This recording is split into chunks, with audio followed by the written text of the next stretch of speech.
Investing 101 with smallcappower.com. Exploration starts with prospecting and geological mapping. So those are the first things that are done. Those are key to understanding the geology of the deposit, how the rocks relate to one another, and the interrelationship between the rocks and the mineral deposit you're looking for. In addition, we use remote sensing techniques such as geophysics. And geophysics is exactly what it sounds like. It's physics that measures through electrical currents or magnetics or radiometrics, whatever, currents and conditions underground. So it's an indirect way to understand the basic properties of the rocks underground. Geochemistry can span the area from rock geochemistry to soil geochemistry, and that's basically taking rock samples for assay, which gives you the grade of the deposit. And in soil sampling, where there is no outcrop, it can give you an indication of what's below. So you take a soil sample and you analyze for the same elements, and it can give you an idea of the rocks below that you can't see beneath the ground. So all these techniques are designed to find what we call anomalies in the earth. So an anomaly is something where metal concentrations are higher than average, and that's what makes a metal deposit. So the process of prospecting, mapping, sampling both soils and rocks, and sometimes geophysics, gives us an indication of what the targets are that leads us to drill specific areas. Well, there are basically two types of drilling. There's core drilling, and that's also called diamond drilling because it's done with a diamond bit. So core drilling and diamond drilling are exactly the same thing. And in that technique, you use a tube which with a hollow bit, and it cuts a rock, an annulus around a rock, and you recover that rock, and that's the core that we see at these shows and property tours. The other kind of drilling that's commonly used is called reverse circulation, or RC drilling, and that is a technique where the rock is pulverized by pounding on it. And so in that case you get chips, you get pulverized rocks, which is a much cheaper way to drill, but it gives very little geologic information, and it does not give intact core. And if it's drilled wet, it can skew results because not always do you get good return in wet conditions. So it's more suited for dry conditions. Well, core drilling is the absolute technique that is needed to determine a mineral resource or a mineral reserve, because you actually have a continuous sample of the rock intact. So you can look at the structural geology, the fracturing, which is important for the engineers for mine planning, the exact geological relations in the rock, and you're essentially sampling, and you drill those on certain centers. It could be 25, 50, 100, 200 meter centers, but you're taking a sample, and then in a resource estimate you extrapolate that sample to the next drill hole. So this is the way that that resources and reserves are determined.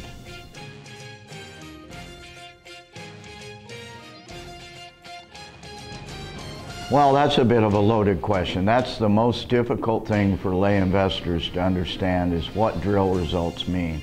And it very much depends on the type of deposits being looked for. If we use a gold deposit example, you have high-grade vein deposits which are generally mined underground. Therefore, you would expect shorter intervals but much higher grade, multi-grams per ton gold. Whereas if you're looking for a disseminated gold deposit that is open pitable, you would expect much longer intercepts, certainly more than a few meters, maybe even 100 or meters thick or more, and a much lower grade. So in a vein deposit can be mined underground perhaps at 5 to 7 grams per ton gold, let's say, whereas an open pit gold mine, some of them mine very low, below a gram, but a good deposit is probably going to have a gram or higher per ton of gold. There's a saying amongst geologists, every good geologist knows that grade is king, and I'm a firm believer in that. Grade is paramount to the economics of a deposit.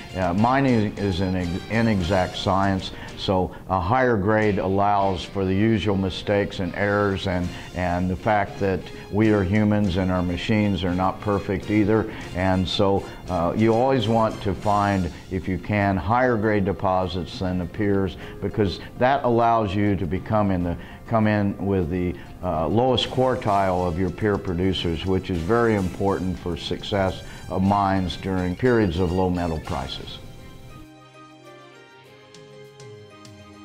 There are many types of gold deposits, and we have hard rock gold deposits, which are the common terms we hear, such as quartz veins, porphyries, sediment hosted, Carlin type, etc., greenstone gold, orogenic gold. So you have this whole realm of different types of gold deposits, and so those would be hard rock deposits. And then you have placer deposits, which are alluvial, which are essentially eroded hard rock deposits. Most companies will tend to, and should tend to, explore for hard rock gold deposits.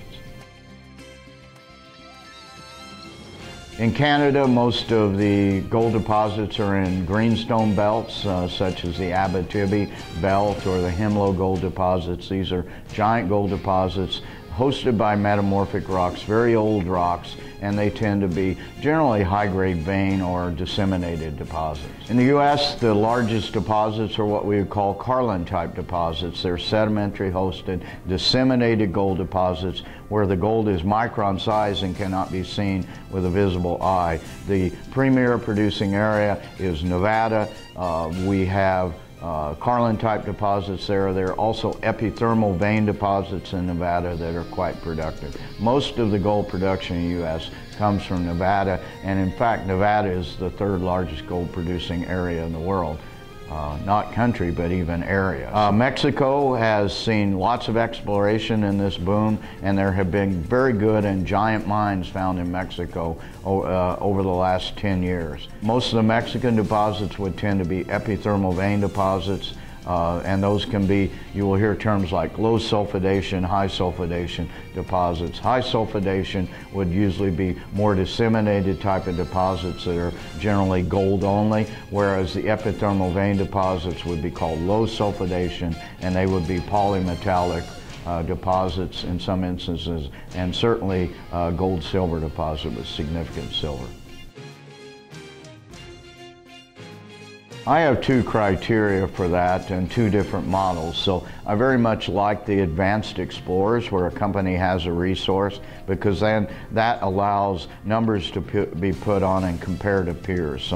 So my model is very much looking for undervalued deposits and projects and companies compared to their peers. So the advanced explorers, in my mind, offer the best upside. My criteria for investment is a double in 12 months or less.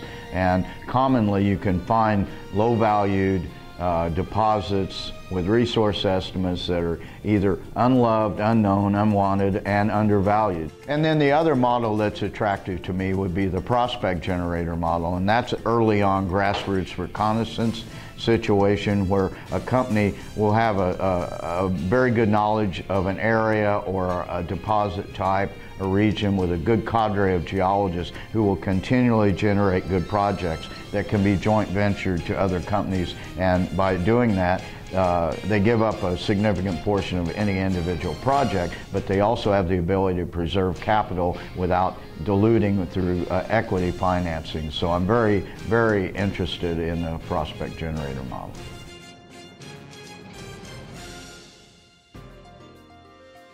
There are three key criteria in my book, and that's share, structure, people, and projects. So being a geologist, I actually start with a project, and I want an advanced project in a geopolitically favorable area where it can be permitted. There's security of mineral tenure. There is a good chance that a major deposit can be found. And in the people area, I want to see people that have success in the business, have experience in the business, and have not bankrupted 3 companies or rolled back 3 companies, because that doesn't, this is an entrepreneurial business, and someone that's done that is, I don't consider entrepreneur. And then I want a very tight share structure, so that where management has significant skin in the game, so their goals are the same as their investors. And finally, a lay investor should always look for undervalue. I'm a contrarian. I think we should buy things when they're unwanted, and buy low and sell high, of course, is the goal. The lay investor needs to do his own due diligence. He shouldn't listen to people like me or other newsletter writers or analysts. He should learn to do his own due diligence and use a professional to kind of guide his ideas about where might be perspective. Investing 101 with smallcappower.com.